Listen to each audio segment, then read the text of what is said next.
Welcome to our channel. Today we how to deploy Wix websites step by step clearly. Start by logging into your Wix account. Select the website you want to deploy from your dashboard. Click on the Publish button located at the top right corner of the editor. A pop-up window will appear, giving you options for your site's domain. You can choose to use a free Wix domain or connect a custom domain that you've purchased. If you opt for a custom domain, follow the prompts to connect it. Wix will guide you through verifying your domain ownership if necessary. After your domain is set, click Publish again to confirm.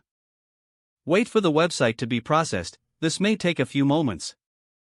Once the deployment is complete, you will see a confirmation message.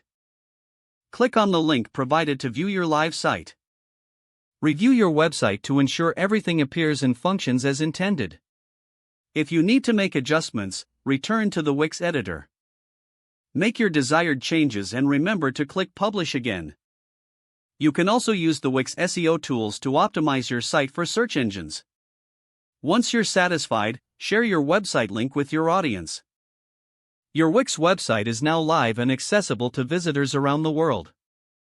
If the page does not load, refresh the browser or try again in a private or incognito window.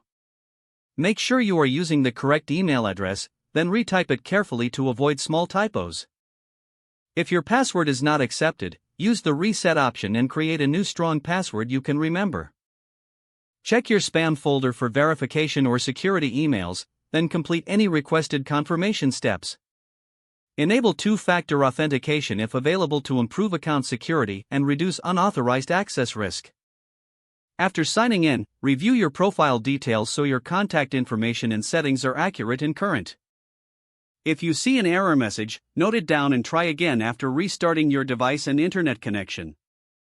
Log out when you finish, especially on shared devices, to keep your account and payment information secure. If the page does not load, refresh the browser or try again in a private or incognito window. Make sure you are using the correct email address, then retype it carefully to avoid small typos. If your password is not accepted, use the reset option and create a new strong password you can remember. Don't forget to like this video and subscribe to our channel for more step-by-step tech guides.